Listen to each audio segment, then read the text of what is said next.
Your habits are the key to your success. Welcome to Rethink Your Perspectives blog, helping you to unlock your potential, empower your mindset, create productive habits and boost your motivation. This blog is dedicated to finding, sharing and discussing a variety of topics around the struggles our clients and audience go through. Each episode we discuss a key concept that many humans struggle with to give you a variety of perspectives for you to see the concept through so you can find one that makes it feel easier to deal with. We hope you get some benefit from these blog posts and we would love to hear your thoughts. Don't hesitate to like, share and comment at the links. Your habits are the key to your success. Following on from my realisation of my high procrastination levels recently, I have taken another delve into a book by James Clear called Atomic Habits. I wanted to refresh my mind on productive versus unproductive habits and how they are formed. What are habits? A habit is an unconscious action your body does in response to a given trigger. It's controlled by your paradigm, which is a multitude of habits that basically make up your behaviour. It's good to note at this point that your habits do not define you as a being.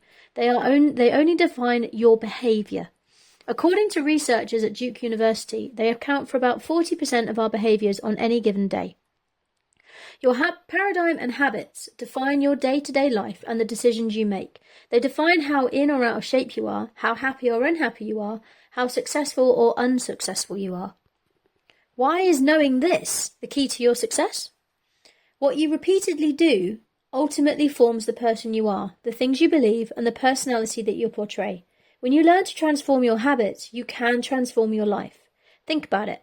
The decisions you make each day ultimately define the person you are. If you are someone who eats a lot of fatty or sugary foods, then you are most likely quite out of shape.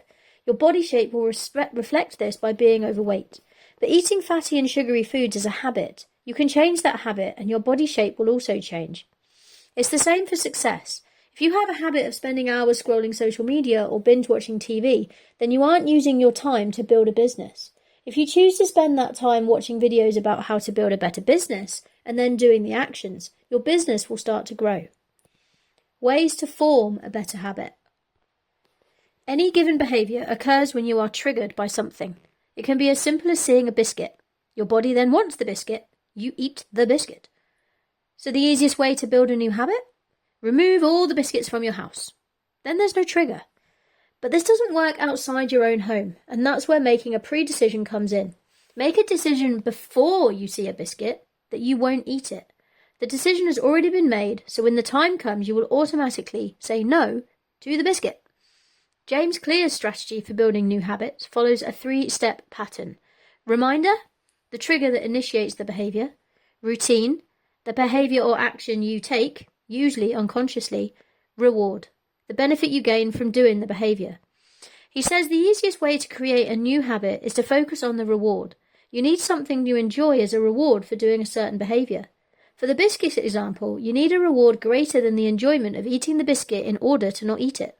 This could be the simple pride of not eating it, or a physical reward you choose instead. When a reward worth having is available, then any behaviour can be changed. Any new habit must be easy to do, obvious and rewarding. You must be able to choose it when the trigger occurs, wherever you are. Ways to break bad habits. It's incredibly hard to just stop doing something that you do automatically, so don't try. The key to changing a habit is not by stopping doing it. It is more effective to simply replace it with a new one. Consciously choosing to do something else instead will eventually replace the old habit. James Clear suggests that the best way to break a bad habit is to remove the trigger from your environment. When you're not triggered by that thing, it's impossible to then carry out the behaviour. As mentioned above, you can't eat the biscuit if there are no biscuits to eat. Environment is the biggest key to changing a habit. To help even further, you must have a replacement habit in place that you can choose to do instead. This habit must have the same level of reward or you won't choose it. How to make a habit stick. When you start choosing another habit that is replacing a bad one, the easiest way to make it stick is to track it. If you can see a visual recording of how many times you've chosen the new habit, you will feel enthused to keep choosing it. Seeing your progress builds a feeling of pride and you can't help but want to carry on. Tracking can be as simple as ticking off each day on a calendar, or putting something in a jar, like a marble or a paperclip, or having a grid where you colour in a square every time you choose your new habit. Because of the resistance of your paradigm against change, any new habit will be hard to choose at first. But do not beat yourself up if you miss a day or eat a biscuit before you choose not to. New habits can take 21 to 122 days to become unconscious. You just have to stay aware of your trigger and choose the new habit. Atomic habits. A lot of this information comes from James Clear's book Atomic Habits, so I want to recommend it as the most comprehensive guide on how to change your habits and get 1% better every day. Packed with evidence-based self-improvement strategies, Atomic Habits will teach you how to make the small changes that will transform your habits and deliver remarkable results. James Clear also has a weekly newsletter that contains lots of helpful information and tips. I get it, and it always has useful information that I can use. An example from my life. I have always enjoyed my morning lie-ins. I could quite happily stay in bed until 10, 11 o'clock. But when I started delving into the world of personal development, I realised that this is not a good use of my time. So I started setting an alarm each morning to get up 5 minutes earlier than the day before. Over the space of a few weeks, which I will admit were very hard, that snooze button, I managed to get up consistently at 5:15.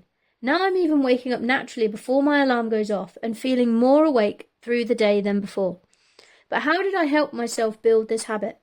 After the first few days, I realised that the snooze button was in easy reach, so I moved my phone away from the bedside so I had to physically get out of bed to turn the alarm off. It's much easier to stay up if you're already out of bed. I also started tracking each day I did and didn't get up at the time I wanted. A simple cross or dot on the year planner page of my diary was enough. I am a stickler for ticking things off, so that daily cross was a lot of motivation. I also noticed how I felt after a few days of my morning routine. Happier, calmer, motivated, enthusiastic, as opposed to tired and run down. A new morning routine also helped. Mine was, or still is, meditation, a mini workout, press-ups, sit-ups, squats, some days short yoga, daily study video as part of my Proctor Gallagher consultancy that I do, writing out my goal, or reading my self-image statement, and checking my plan for the day. After that, then depends on what time my little one gets up. But once the above are done, I am in productive mode, so I get on with my get done list until breakfast.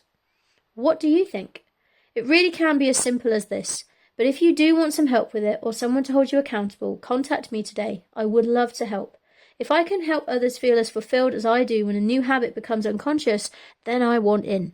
So if this resonates with you, then please share your thoughts below or get in touch today, either here through any of my social medias, or schedule a call to discuss it with me directly.